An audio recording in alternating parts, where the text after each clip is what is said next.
All of the food we eat and much of the clothing we wear comes from plants and animals that are raised on farms. Farms are different in type, in size, and even in name.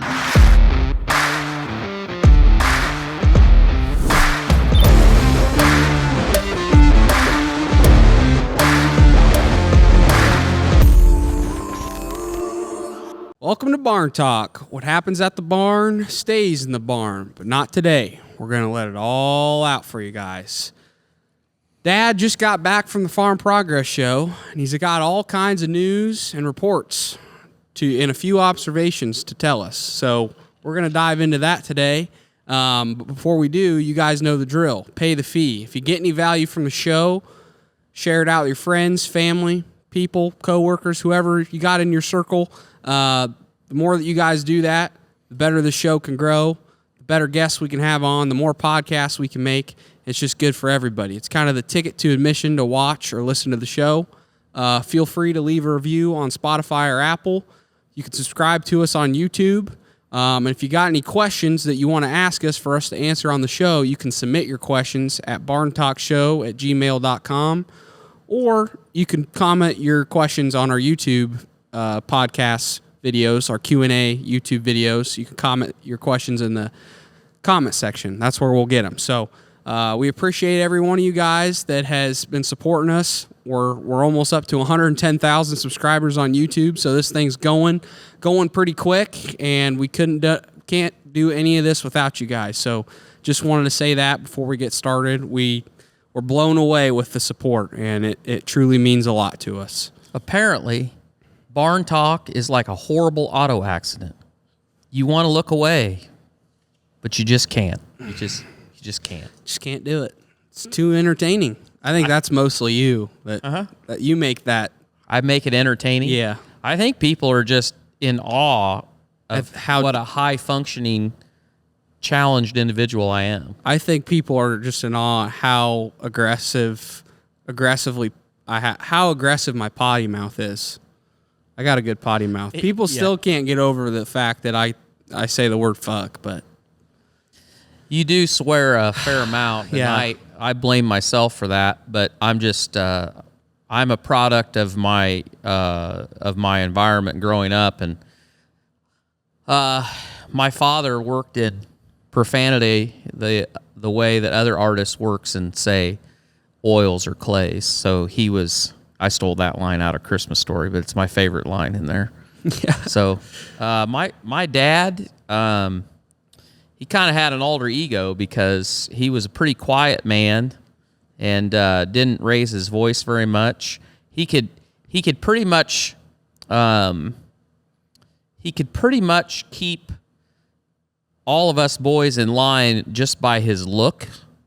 If he took his wide black frame glasses and moved him down, or heaven forbid, took them off and looked at you and gave you the finger. But when we worked with the pigs, I mean, he had some doozies. In fact, he had some doozies that I probably am not even comfortable sharing because in the politically correct world that we live in today, there's certain countries in the world that were represented in his tirades that probably would not come off very easy. But anyway, so I inherited it, and then somehow I transferred it to Sawyer, and I think I somewhat magnified it. That or just going to public school and hanging around some of the amazing friends of mine that I had when I grew up. We had some good times, but I've said it many times before. Yes, I could do better, but at the end of the day, do you guys want my authentic self, or do you want me to be fake? Because I'll tell you what, this is what you get if you were sitting across the table from me at a dinner table. I drop the F-bomb. Well, it depends. I cuss. I just do. And, maybe I'll get better over time. Maybe I'll get better when I have little young ones running around. Be better. And I probably should get better. Your mother will put a hurt on you. This is who I am. So love it or hate it. You're pretty civil at a high level dining experience. You're very articulate and restrained. However, at the local bar over a goodie basket, you can get kind of passionate. Yeah, That's how you are here. I can. Passionate. I am. There's nothing wrong with that. Right. What are your observations? Or do you got a market update? I got a market update because I feel like I should. Market update, courtesy of Cat's Grain in Washington, Iowa. And on the Cat's Grain website, it's that time of year. I think the headline today was, if you're trying to figure out if you need to sell your crop right out of the field but you want to re-own it, call John Griner and he'll tell you how to finagle that so that you can get the cash you need and then speculate. So I don't know anything about that, but that's the hot topic today. Corn, $4.79 locally, $5.19 at Eddyville. $5.19 at Eddyville. I think that's by the 10th, and $4.82 on the board. Beans, $13.69, and that's the September contract. $13.58 at Burlington, and $14.45 at Cargill and Cedar Rapids or Quincy. So you can either drive to Illinois or you can drive in Cedar Rapids and sit in line for hours on end to get that price. Whatever trips your trigger. Wheat, $5.95. Bean meal, $412 a ton. That's the September contract. And I'm a little hazy. I'm assuming that we're probably going off the October contract. And if you're doing that, bean meal is eerily close to getting under $400 a ton. I think it's like $402 for October. So that would been a long time since bean meal will have been below $400. And it might not get there. Who knows? It's very dry, so beans may rally from here. Hogs, $83. Once again, that is the September contract. I probably should have flipped to October because October is $74. Cattle, $180. Feeder cattle, $251. Crude oil's $86. That is off the October contract. Bitcoin scrambled back to 26,000. And I had some good conversations at Farm Progress Show with people that enjoy our podcast. They like when we talked about crypto. Oh. We haven't talked about crypto in a long time. And the reason for that, if you don't have any crypto, is because it has not done shit. Mm-hmm. It just is set. There was a lot of hoopla because and we talked about this, a bunch of these hedge funds that have been just bagging on crypto for, the last 2 years. They just woke up one day and said, I think we're gonna have a Bitcoin fund, and now they're all about it. And we got a big rally out of that, and then it fizzled out, and interest rates and unemployment and housing and everything else in our illustrious economy is weighing heavy even on crypto. So Bitcoin, I think, got down, I want to say it might have got down below 25,000. I don't pay as close attention to it as I should, but then it rallied back, got up to 27,000. It's floating right about 26,000. This is by the time you see this, the long weekend will be over, so I don't know where it'll be, but it just hasn't done much. I wish we could do an episode about it, but there's not really anything to talk about. Tesla, $245. They dropped the price of the Model Y and the Model S by like $15,000. You can buy a Model X long range for like $78,000. I thought you said S. Yeah, they dropped it on the S too, but the X is cheaper, probably because the sales aren't as strong on the X. But you can get a long range X for like $78,000. To put that in perspective, at the high point of the whole coming out of COVID shortage of everything, a long range X was like 96,000 base price. So Elon, he's out for blood. I mean, he's cutting it. They just did that for you. Tork. Yeah, buy me. So what's the Cybertruck going to be then? Oh, jeez. Don't get me started. I hate the fucking Cybertruck. I'm sorry. It's going to look good. Dad loves Dad wants a Cybertruck. I don't know why.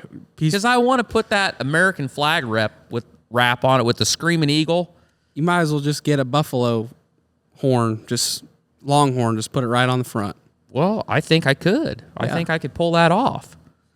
I think it'd be a beautiful thing. Oh, I like my Jeep, though. The Jeep The Jeep made the trek all the way to Decatur, Illinois and back like a champ. Love that thing. I don't even hear the wind noise anymore. Gold, $966 a share. An ounce. That's getting up there. I don't know what the high over the last couple years has been on gold, but it's getting. All you gold bugs out there that have held it on, you might be getting ahead now. Silver, on the other hand, $22.17. That's it. And how are the crops, Sawyer? It's getting pretty dry around here. We're getting close, I think. We're getting closer and closer. I think middle of September is when we'll probably start going, second or third week of September. Last year, we started on the 22nd of September, and this corn we haven't had any rain for... It's been a while. Long time. This was a popular conversation at Farm Progress. A lot of people, Illinois and Iowa, are kind of in the same boat. My dear friend from Farm for Profit, Corey Hillaboo, he was telling me that he's got corn that the shanks are already starting to drop. And that's not a good sign because it's too early for that, or at least in his varieties they shouldn't be, but they are, which means they're way short on moisture. I was noticing mine yesterday. I was out poking around a little bit, and my ears have not started to drop yet. But today, got awful windy this afternoon. It's dry, no rain in the forecast, and I think I think we might be losing 2 or 3 bushel a day, I would imagine, on the fill because there can't be much gas left in the tank. So it's not good. And I don't know about the beans. I'm scared to look at the bean pods because if we don't get any water, I can't imagine that there's enough juice out there to fill them to where we have good sized beans in those pods. They might be pretty small. So yep. And I think most people are feeling that way right now. It's going to be a weird year. I mean, I don't know. I think people have started out the year when they were planting. It was so dry. They were scared. They were worried. Some people had to just replant or tear everything up because they couldn't even replant because it was still so dry. And so you had some of that. And then the people that did get rain, they got to this point, and now it's looking a little rough again. So I don't know. I don't know what it's going to be this year. I don't know what the supply is going to end up being. What do you think? You think we're going to have good prices next year? You think we're going to be able to... You always say the American farmer can oversupply when they need to oversupply, when the prices are good. We can always overproduce.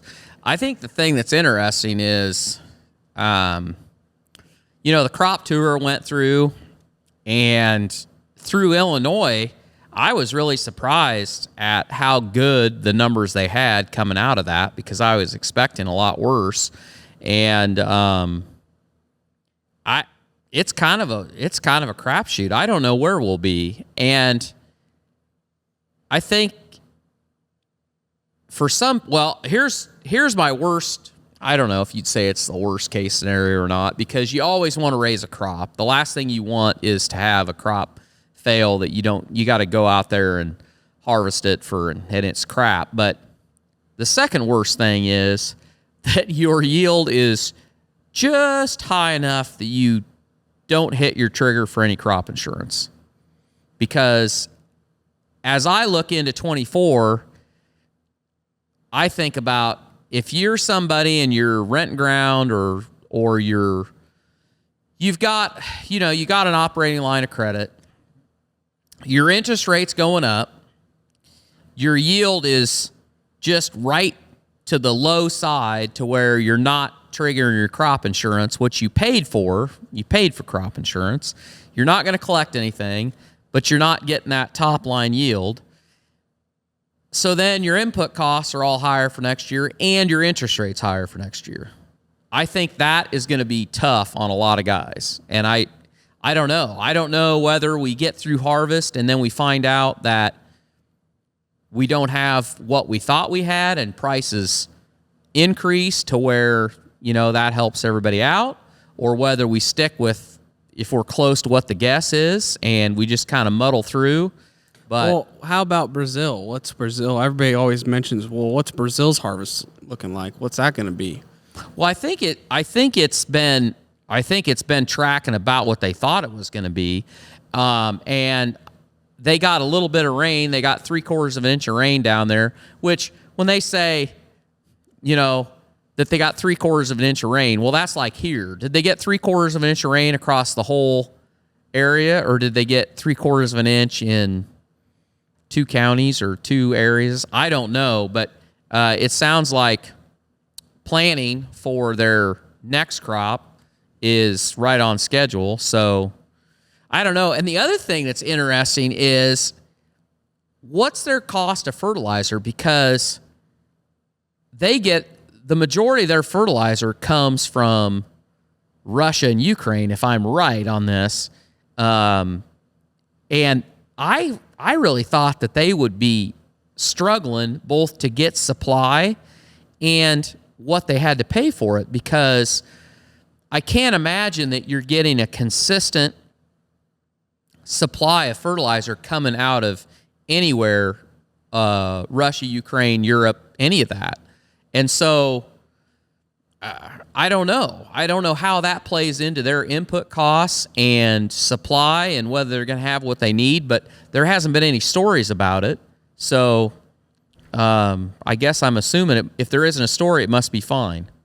So once again, at the end of the day, we can speculate. We could speculate for another 20 minutes. 1,000% could. But I guess we'll know when we know. Exactly. And the wheels will probably start turning here at This'll Do Farm here in a few weeks, I would say. As long as we can make the payments. Yep. I'll That's just all go that matters. in, wear my worn-out work boots.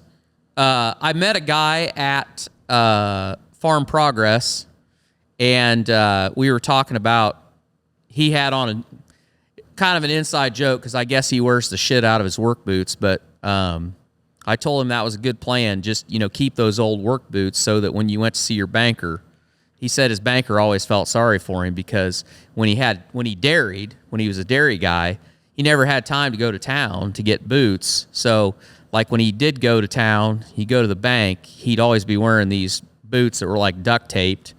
And he said it did work out pretty well, because the banker just looked at me and he felt sorry for me. And he's like, well, can you pay the fucking interest? He's like, well, I think I can. So might have to borrow his boots. That's a good strategy, I guess. Might There have you to go. strap that shit on Brad. Whatever it works. Yeah. Yeah, Farm Credit, they're heartless, though. I don't Yeah. think they care. They'll steal your boots. I guess. They'll take it right from They'll you. use that as collateral. I guess. I don't know.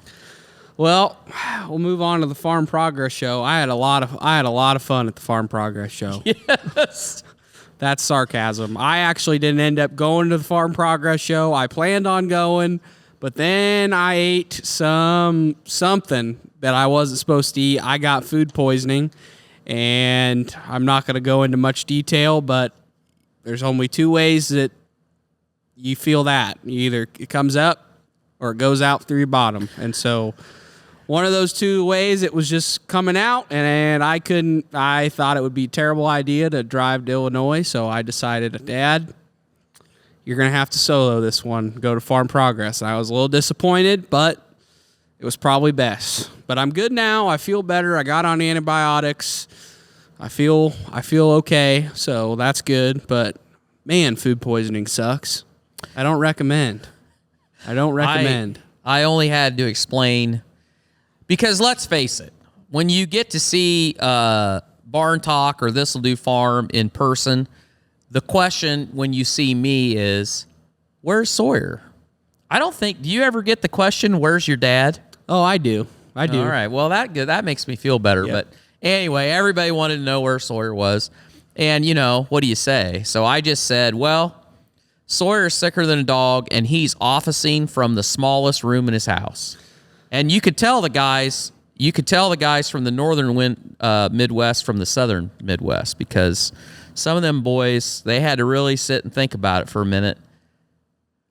Well, Then they got it. I'm going to be honest. When I first heard you say that, I didn't know what you meant there at first either. And then I got it. He's like, Then you're like, what's the smallest room in the house? I'm like, Bathroom. Yep. Bathroom.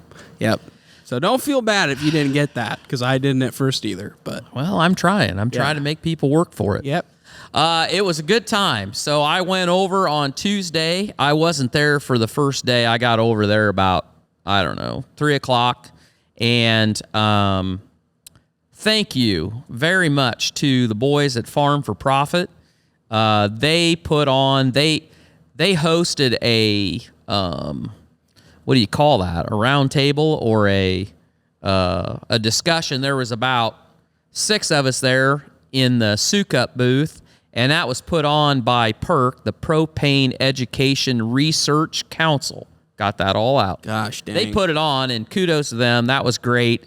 Great bunch of people, and I really enjoyed it, and met a lot of great people. And then I gotta think, and make sure I don't screw up his number. Chris Schick. So there was an after party. Farm for Profit put on an after party on Wednesday night at Chris Schick's shop, and I have to say, I have a little bit of shop envy.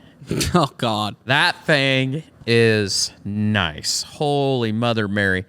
Clinton, Illinois is where that fine guy's from, and there was a great group of people there, and met a lot of people and talked to a lot of people, which, let's face it, I like talking, so it was a good time. But I didn't come home with anything because the Farm Progress Show is not geared towards my size operation. That's where you can do your manifesting, Dad. You can sit there and really look and picture yourself driving the 8RX. I did actually crawl into the 8RX. I don't usually ever get into farm equipment because then I just think, boy, that would really be nice. But I was like, well, shit, I haven't got anything to do after we got done shooting the deal at Sukup. I hopped in there and I did manifest a little bit. I was like, yeah, this would look really, really good with a 8-row corn planter behind it. Yeah. I was just going to say, I did the turning the wheel hand gesture when I said that, but let's be honest, you really wouldn't be turning the wheel much. Nope.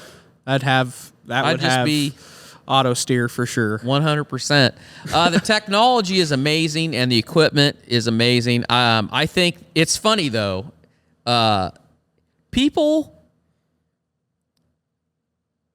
So when you came in the main gate, which would have been, I think if I'm not turned around, I think that's the west entrance to Farm Progress. They had a Case IH tractor there, the one with the tracks on the rear wheels, and I think it was a 400. And if you took the badge off of that, you wouldn't have any idea what it was. You just know that was a Case. And same way with John Deere. If you took the emblem off of any of their 9 series or their 8 series or their 7 series, you wouldn't know what it was. And I don't know when it will change, like for your generation, but for my generation and anybody older than me, I don't feel like there's any attachment to speak of all of this new equipment like there was for, if you're a guy and you've got, if you got a 4440 or you got a 4840 or a 4960, it's a distinct, they all looked a little different. The hood was a little different. This was different. That was different. And somebody just driving by, you could look at that running the field and go, oh, that's a fill in the blank. And I think the most, I don't know if it was the most viewed, but one of the busiest displays at the show was there was an old, I want to say it was a GP, John Deere GP. Somebody will correct me in the comments because it might not have been, but I know it wasn't a G, and it was basically original. It was an old John Deere tractor, and good Lord, there were people in there. Every time I walked by, there was people in there looking at that because people have a connection to that. And then the other booth that I thought was really interesting and pretty neat was AGCO, they did a really good job of their gleaner display. They had a couple of gleaners in there, and one of them they had wrapped, and it was like a heritage edition. And you know what? I think the best thing that ever happened to gleaner combines is Tony Reed. Tony Reed, yeah. Yeah, because it's like him hating on the gleaners has made the gleaners, like, that's the best free publicity they ever had. Yeah. Was Tony just going off on them. Yep. And if I bet you there was 4 or 5 people that I just overheard sitting in the Sukup booth, and somebody would ask them, you know, where are you going from here? And they're like, oh, we're going to gleaner display. We're going to go over there and see if Tony Reed's over there letting the air out of a gleaner or you know, knifing a gleaner or whatever. I mean, it's hilarious because he has made such an impression.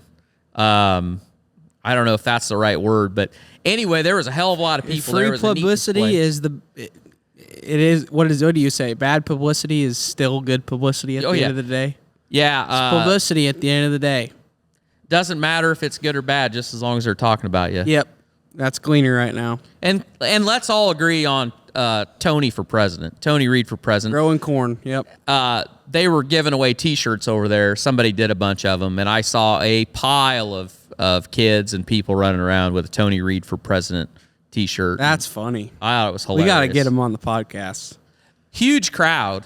Farm Progress doesn't give out the numbers, I don't think, for their attendance, but they did come out and say that they estimated that their numbers were up 6% from a year ago. And I saw somewhere that they thought, like, last year they had 150,000 people. So I don't know whether that's, you know, spot on or not. But I will tell you that Wednesday it was packed. Madhouse. And it was packed. And now I'm going to bitch a little bit. I don't know what it is about our society that we have decided that we should just accommodate every freaking person that wants a scooter or a golf cart. I mean, you couldn't go anywhere over there without, like, double checking to see if some dumb fuck was going to run your ass over in a golf cart. And these weren't people that needed a golf cart either. This is just, when you walked in the gate, there was some outfit that was renting out golf carts. They were renting out scooters. And I'm like, it's the same way at the state fair. Holy shit. I mean, there's a pile of people. And I don't know. Maybe that's okay. But at the same time, got to get your steps in. Yeah, you got to get your steps in. I mean, you're not enabling everybody to just, I don't know. I feel like you should have to work for that Slurpee a little bit. But no, I agree. We're going to end up like WallE. Yeah, WallE we movie. talk about that all the time. We're going to like the WallE movie if everybody just goes to the scooters. Everybody just says, fuck it, I ain't walking. I'm going to get on a scooter. It's a hell of a deal. I'm not a scooter person. I haven't crossed that bridge. I hope I don't ever have to. Hey, thanks for sticking with us. If you ever wanted to know what we do the rest of our time, come on over to our YouTube channel, This'll Do Farm, and tell us that you came from Barn Talk. We appreciate every one of you. Now let's get back to it. I did the Farm for Profit podcast. It's just me. So we've been trying to get that set up for both of us to do it about 2, 3, 4 times, that it's never worked because something has come up every time. And we almost didn't shoot it. And I told them, I said, it's up to you boys whether you want to do it or not. And they said, well, you're here, let's just do it. And so that'll be out sometime.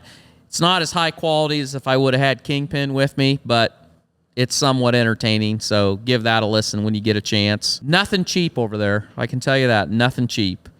I mean, the technology that's out there and the innovation that's being done is amazing.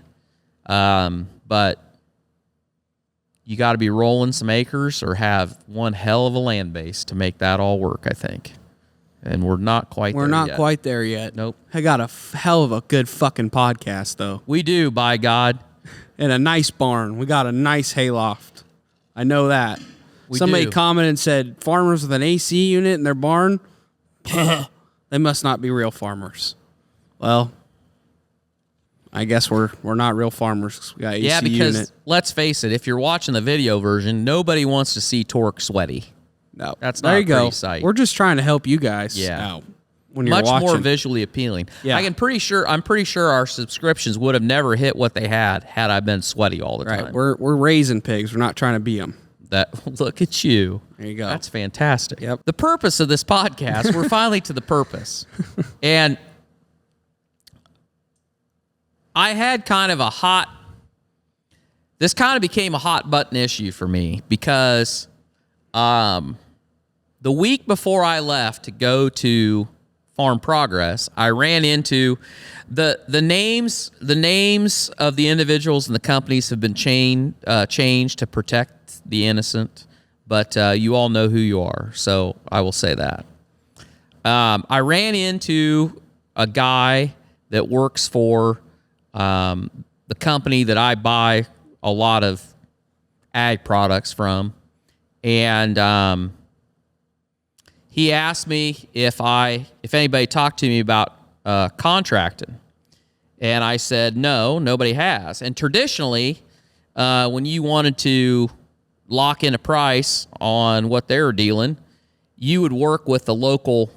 Well, you'd work with him, and corporate had decided that they wanted a better control of that, so they were going to have somebody from the main office that was going to reach out to all these people about getting their contracts. Well, nobody reached out to me, and here we are, the first of September. I got back from the show. Nobody had contacted me, so I stopped down at the local office and. Actually, that's not true. I called down to the local office, and I said, hey, what's the deal? And they were like, all right, we'll get somebody to get a hold of you. And I get this phone call from this guy. I didn't know who he was. And he had no idea what he was calling me, who I was, or how much of the product that I needed. He just knew that I was upset and that he needed to talk to me. And he literally said to me, he's like, yeah, hey, this is so-and-so, what do you need? And I will admit, I did not handle that very well. I got kind of pissed because I thought to myself, we have come to the point in the ag world with these co-ops and these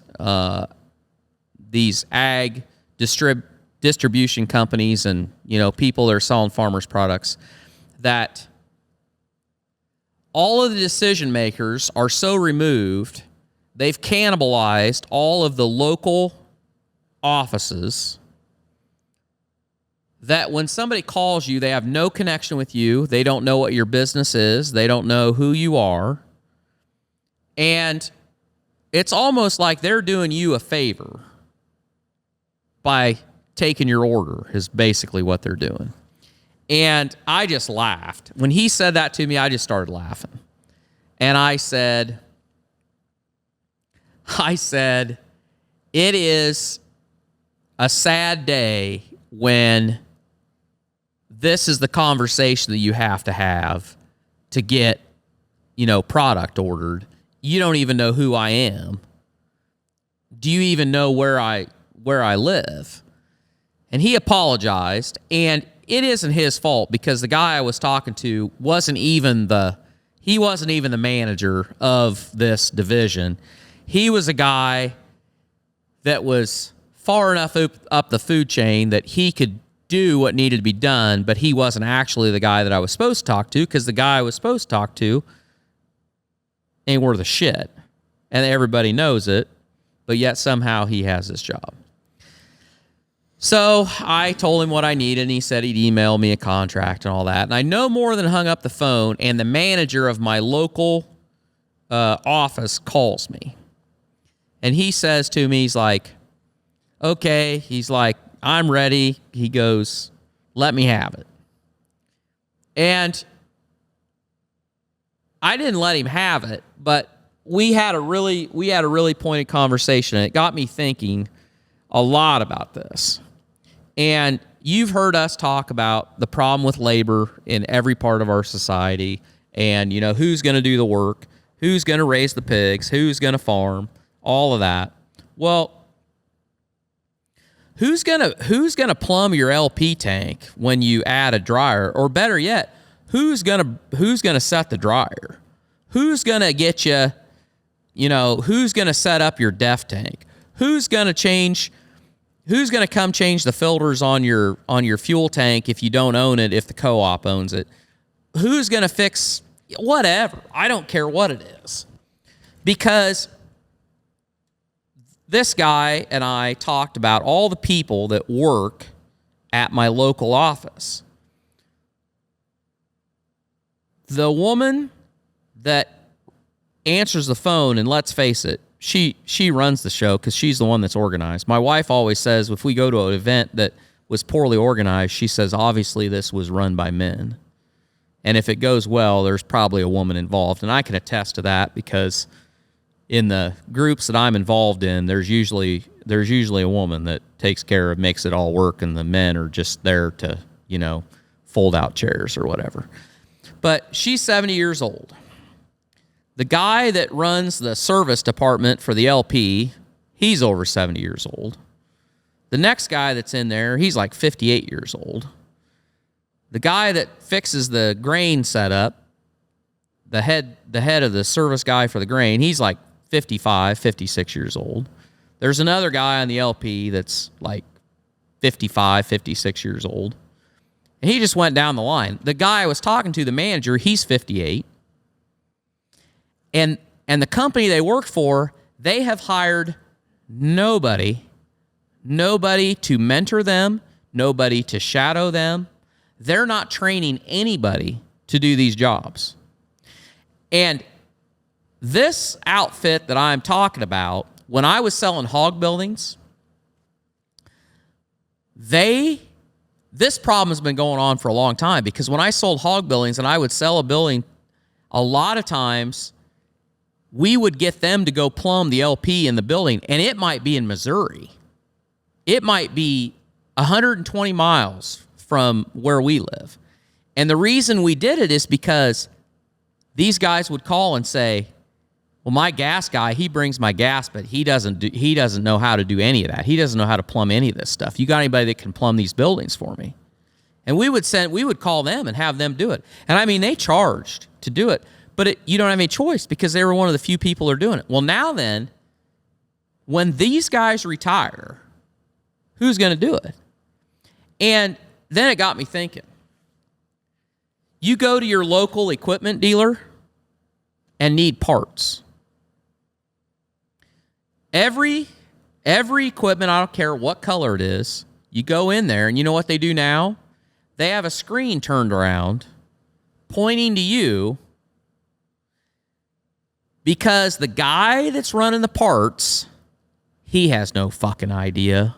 He doesn't know what the hell it is. When you tell him that you need this or you need that, you're lucky if he can get you close to the exploded view of the part of the tractor or the part of the finisher or the part of whatever you're looking at, where the part you need is actually at, and then you tell him, oh, number 16 right there, that's what I'm looking at. Well, I was a kid. I could walk into the John Deere store in Washington, because my dad sent me, and say, hey, I need the bolt that goes through the A-arm on a 4020 John Deere, right above this or that. And or something simple. I needed a fuel filters for a 4020, or I needed this, or I needed that. And the two guys that worked in there, they'd worked in there since they were in high school. And they knew it. They knew the part. Not only did they know the part, they knew what tractor we had. So we walked in the door, they already knew what they were going to be looking at. But all of these companies, the equipment manufacturers, or the equipment dealers, they're the exact same way. They have spent no money hiring people to just follow those guys around. Like, they should have started 10 years ago or 20 years ago, I don't know, and just said, all right, just follow this guy around and just do what he does. But the flip side of that is these co-ops and a lot of these companies in ag, when I think about being in the 90s and the 80s, they didn't have fancy corporate offices. They didn't have middle management. Like, they didn't have all these people. They had a lot of people out in the field that actually did shit. They did not have bureaucrats. It's just like government. And now then you have these co-ops, and they sit around and they got oodles of people working for them, and they can't make any money. So do you know what they do? They consolidate. They say, oh, okay, well, we're going to take the office in this little town and the office in this little town and the warehouse, and we're going to consolidate them all into one spot. And then if we need anything over there, we'll send somebody over there. But there ain't going to be anybody there all the time because we can't afford that because we can't make any money. But we can have however many people sitting out in whatever little town where corporate headquarters is, and they're crunching the numbers, and they're telling them, well, we ain't making any money. Well, boy, we need to consolidate more. And, I mean, I'm just bitching is what I'm doing. And I don't have the answer. Well, I'm following what you're saying. It just sounds like a lot of them, they don't have any perspective of what's going on with the actual trade of the product, because a lot of them are making the people that are making the decisions for the product are the ones that are sitting in a city at a headquarters, and all they see is numbers, and they don't think about the next generation coming to follow the ones that's going to be retiring, because they're just sitting there looking at the numbers. And now you've taken all the decision-making power out of all the local communities that provide all the services to all the farmers and all the people that need the services. And, that's how you get pissed off farmers, and that's how you have a lot of fucking problems, because if the guy that's in the local community that is servicing the local community isn't the one that's, scheduling what you need when you need it, there's just no connection. There's no know-how of what your operation looks like. There's no relationship at all. Versus when they were doing it here in the local community, they knew they knew our operation like the back of their hand. They knew us like they know us very well. They knew where they could drive in. They knew where they could drive out. They knew what our driveways look like. They know everything. And it's like that is being just destroyed. And it's not just ag, it's kind of everything, but it's a good point. It's like, what are we going to do when all these people retire and they get their heads at what's going to end up happening is all those people are going to retire and nobody's going to know how to do fucking anything. Like, they don't know how to do shit at the office right now, and all they're thinking about is numbers. But when the driver, everybody in those local offices is gone, that's older, that knows what they're doing, and they're gone, you get the new generation, if you can hire them to get in there,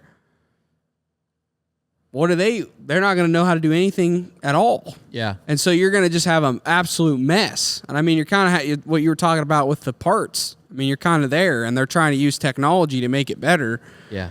Give you an iPad so you can select it, but right. Well, I'm coming to you to buy parts because you're the expert. Yeah. Like, you handle the parts every day. I'm not necessarily. I mean, farmers are probably more. They're semi-mechanics. They want to say they're semi-mechanical. They work on shit. They tinker shit, and some are really, really good. I wouldn't classify us as great mechanics when it comes to farm equipment. So we need all the help we could get. But yeah, I'm coming to you, and you should know the fucking part on the tractor because this is what you do every day. Yeah. Well, the other part of it is you've seen this at a lot of these dealerships where they will give you a discount They will give you a discount if you find your part online and order it online, so that they don't even have to find it. And just so I will put this out there too, I'll throw this in there for perspective. What really blew me away about this was, so I was talking about LP, and the fact that the decisions and the contracts were not being made and offered and signed and taken care of locally blew my mind, because I asked this guy, I said, within your system, what county has the largest propane market? And I already knew the answer, because as you know, the county we live in is one of the biggest hog counties in the state of Iowa. So I had a pretty good idea. And he said to me, he goes, well, our county's the biggest market for propane within our system. And not by like a few thousand gallons, by like 500,000 gallons. So you have the biggest county within the company that you're within the system, and you're not allowing them, The local community. the local office, to write the contracts. And I just laughed. I just am like, I'm dumbfounded by that. But it's just another example. Customer service is just, there isn't any. Customer service is terrible. And it's not going to get any better. And me complaining about it isn't going to make it any better. But I just have to wonder out loud, like, where does this end up? As far as, well, I can tell you, for me, this is where it ends up for me. I think that there is no incentive for you to be brand loyal for any commodity that you deal with on your farm.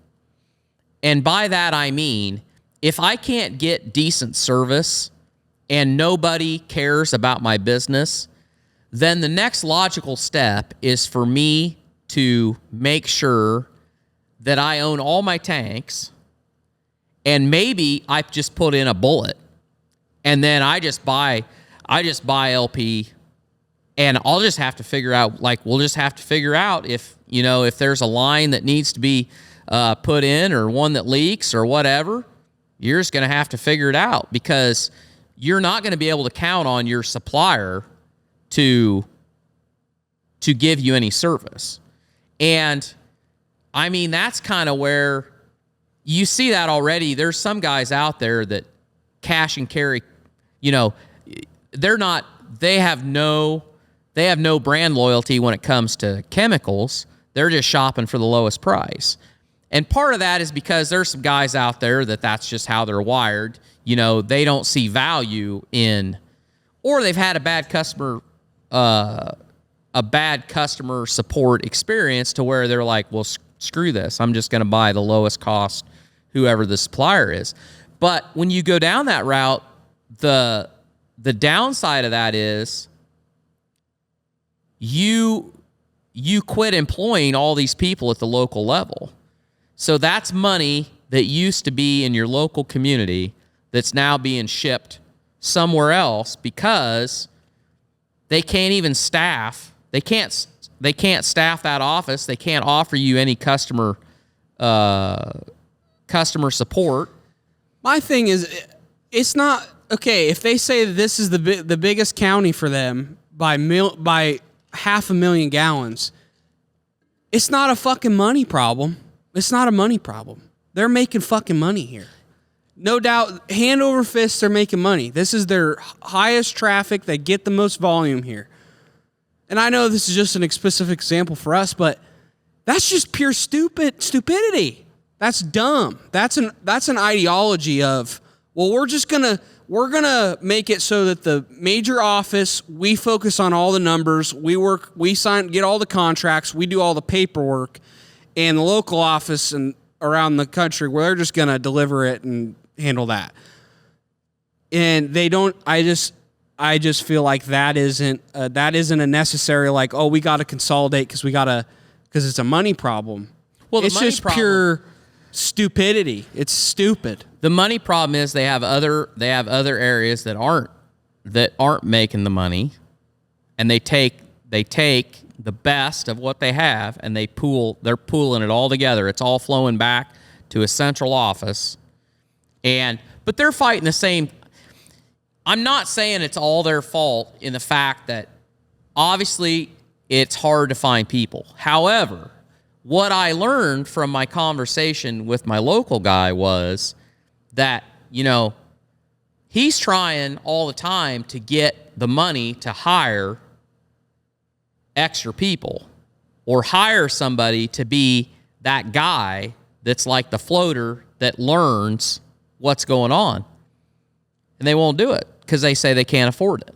Well, if you can't afford that now, what are you going to do when your best install service guy is gone? And then all that knowledge is gone, and you got to start from scratch. And I think that's where we are with a lot of parts of rural America. And it's not just, we had Mike Miller on here talking about plumbing. And, he said, I'd hire 5 plumbers tomorrow if I could find them, but I'm not going to find them. I'm lucky if I can get somebody. I'm lucky if I get somebody that is willing to learn. I'll start with that because I sure as hell am not going to find anybody. If I find a plumber that's unemployed, there's probably a reason he's unemployed. And I just say my takeaway from it all, and maybe the solution is there's a lot of opportunity for disruption in every 100%. industry. Like household names that you think are never going to go anywhere. Guys, there are some dumbass people that get put into these corporations, big or small, that can fuck up a legacy of a brand and do some dumb shit. And they don't care about the little things. They don't do the small things that make the customer feel like we felt before. They don't do those small things because they don't think they're important. And those small things is how you separate yourself, especially in today's society. Like companies that do the small shit that make you feel good as a customer, that's so rare. That's so rare. That does not happen. And when you do find one that does that shit, it makes you want to stay and continue to do business with them. There is a huge opportunity for customer service. Yeah, I'm all about innovating and bringing technology into an industry that might not be known for using technology. I'm all about that, but also stick to what's made that industry good. I feel like ag and these little co-ops and what's made these local ag companies that offer these products good. The one good thing that they've always done is service and taking care of the customers inside their community. They always felt, you always felt pretty good about your LP guy or where you're getting your seed most of the time. Those guys take care of you. But more and more of this consolidation and more of this mindset of we're going to have one big office and we're going to take away from all these small towns. I think that's in multiple industries, but I think that's taking away what's made what they offer good. It's taken away from what they've done really well for a long time. It's taken away from that. And it's sad. So they shouldn't.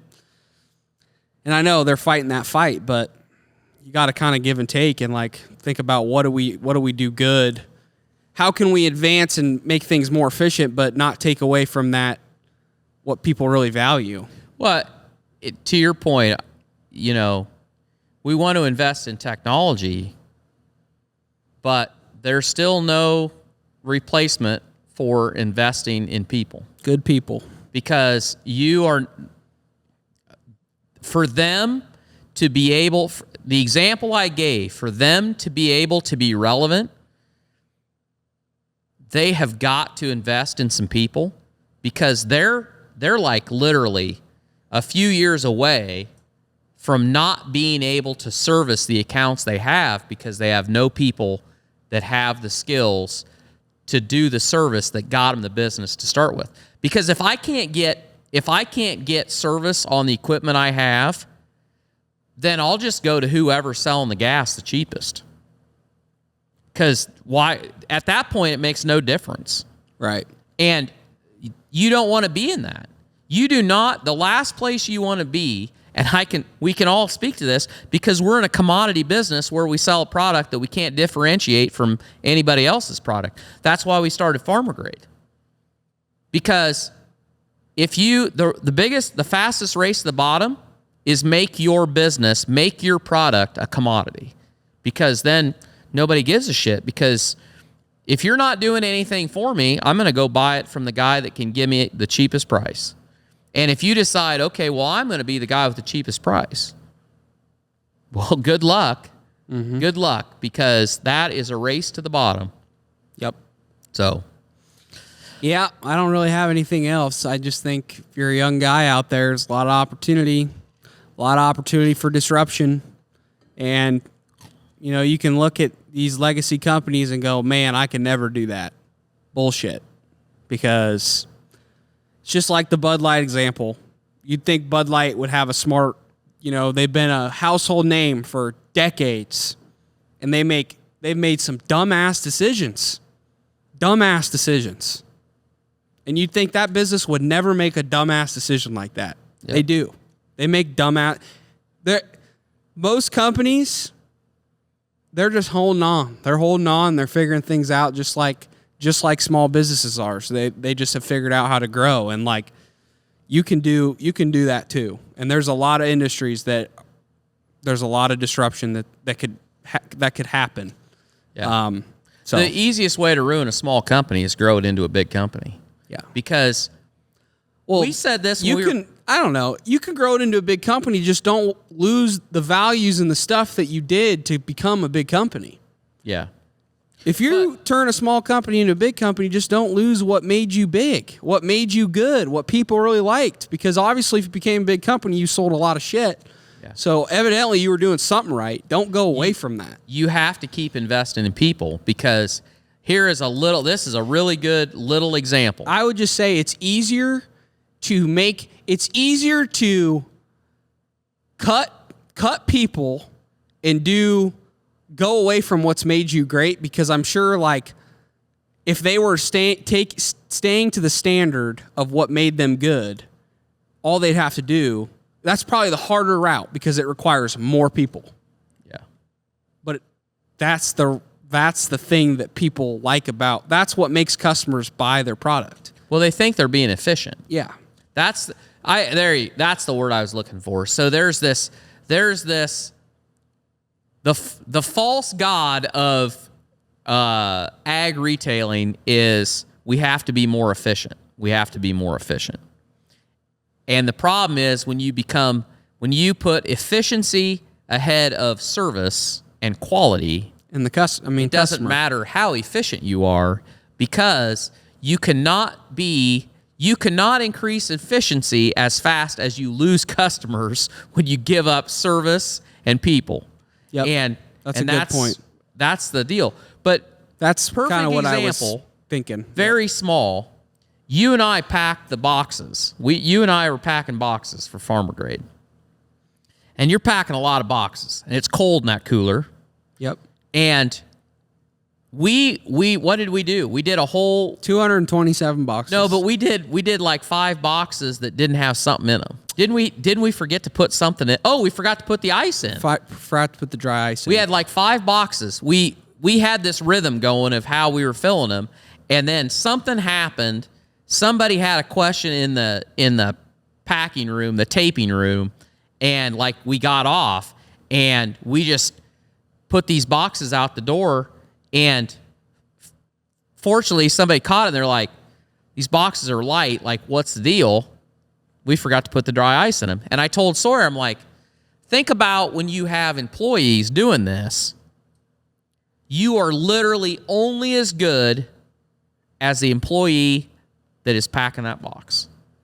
Yep. So when you say, when I say you got to invest in people, I mean, your business is only as good. I don't care what business you're in. Your business is only as good as the employee that you hired yesterday, because that one person can cost you dearly. Yep. Or not having enough good people can cost you dearly. I mean, the alternative of we're just going to consolidate, not hire people, or hiring a shitty person, it's bad both ways. Yeah. It's bad both ways. You need people regardless. I mean, it's a vicious circle because time marches on, and you get a good person, that good person gets older. Yep. And if you don't continually get new people into that company and transfer that knowledge, you constantly have to transfer that knowledge. I mean, farmers know all about that because, you got to teach the next generation, and the next generation is always wanting to innovate, but at the same time, you have to teach them the things that are important. Business the exact same way. Well, and it's like you look at the food restaurant business, fast food, Chick-fil-A, for example, service. They are the fucking best at service. They don't do their chicken sandwich is pretty good, but is it out of this world the best chicken sandwich I've ever had in my life? No. But when you go there, most of the time you're gonna get. They treat you right. They do it fast, and you're gonna get a pretty decent product. You're gonna get a quality. It's very consistent. You know what you're getting when you go there. They do what they've always done right, and you know what you're gonna get. And they do really well with hiring good people, and they do phenomenal service. Yep. And that goes a long ways. Yep. Long ways. 100%. And here at Barn Talk, we are all about great customer service. That's right. And every day, I'm trying to get Sawyer to bring the next generation so I can mentor them so they will be a better replacement for me. There you go. But I can only do so much. We won't cuss as much around them, so they won't end up like me. Better not. Better not. So send your ring donations to P.O. Box. Yeah, so I don't know. That was kind of a different kind of episode today, guys. It wasn't Q&A. It wasn't hot topics. It was kind of a hot take. It was just Tork's epic. It was just Tork's epic rant. I just told Sawyer, I'm like, we need to do one today, and I just want to talk about this because I just couldn't Pisses get it you out of off. my head. And I don't think you're wrong. I think probably a lot of guys can relate to that. But, yeah, you're going to end up just... I saw a comment on TikTok of one of our videos talking about just farmers not really being brand loyal anymore with their equipment. And I saw a bunch of comments of people just like, when they're all pretty damn similar in how they function and one's cheaper than the other, I don't give a fuck what color it is. Yeah. And that's the point where it's getting to. They're all just about the same in efficiency, and they're all going to have their problems maintenance-wise. So, well, and we had this conversation. I had this conversation with a guy. The equipment business is doing it too, though. They're doing it too. They are getting away from good service. Differentiating themselves. So in our local community, there are more people that are switching colors, and the reason is because we have a really strong dealer west of us. They own a store west of us and south of us, and there are guys that are switching colors, and it's not because of the equipment itself. It's because they have good service. They take care of what they sell, and they're good people to work with. And that makes a difference. They know what fucking part you're talking about. All right, guys. Well, that's going to wrap it up, I think. If you got any value from the show, please share it out, pay the fee, leave your review on Spotify or Apple, submit your questions at barntalkshow@gmail.com. Thank you guys for all your support. We love you guys, and we'll see you back here next week for another episode.